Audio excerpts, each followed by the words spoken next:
আমরা এই বিল্ডিংটায় আছি, P2 এর বিল্ডিং। সামনে থেকে একদম সব কিছু আমরা দেখতে পাচ্ছি। সামনে পুকুর, সামনে লাইন, সামনে একদম খুব সুন্দর সুন্দর জিনিস, একদম সামনে মায়ের মন্দির, আরতি, লোকজন সব দেখা যাচ্ছে। এদিকে বিল্ডিং দেখা যাচ্ছে, অপূর্ব দৃশ্য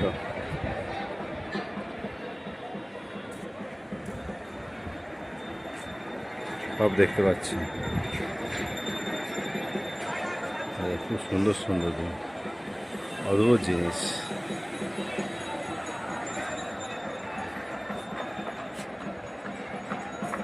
মায়ের মন্দির একদম কাছে।